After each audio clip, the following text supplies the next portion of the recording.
Nous sommes ici dans le petit village tarnais de Lautrec. Lautrec se trouve en plein centre du pays de Cocagne.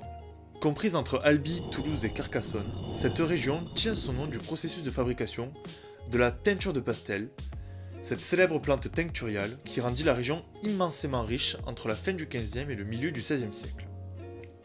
Au XVe siècle, le pastel est alors la seule plante qui permet une teinture bleue résistante.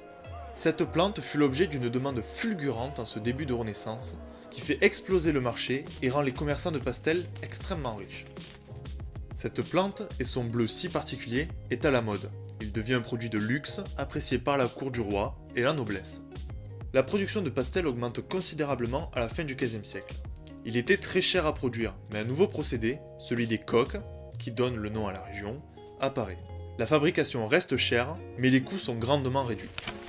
Plante à l'origine jaune, le pastel est alors broyé. La pulpe tirée de ce broyage est façonnée en boules, des coques, qu'on faisait ensuite sécher. Une fois sèches, ces coques étaient à nouveau broyées et mises à fermenter.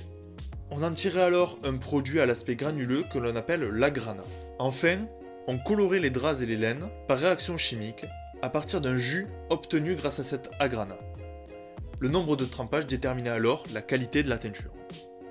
Au XVIe siècle, les marchands pasteliers ont donc mis en place un commerce organisé et profitable. Le pastel albigeois est exporté via le Tarn grâce aux gabarres, des bateaux à fond plat. Le pastel d'Albi est d'ailleurs réputé pour être de très belle qualité. Ce commerce florissant enrichit donc grandement la région.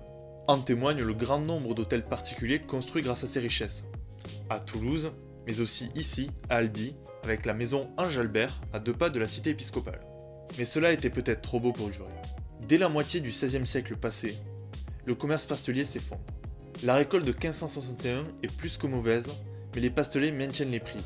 La triche sur le poids de vente est monnaie courante, ce qui décrédibilise les vendeurs.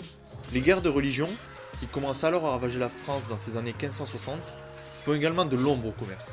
Le coup fatal pour le pastel est bien entendu l'arrivée en Europe de l'indigo depuis les Amériques.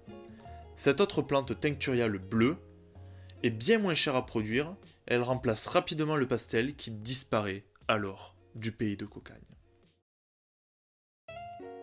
Aujourd'hui, la production de pastel a repris en quantité minime.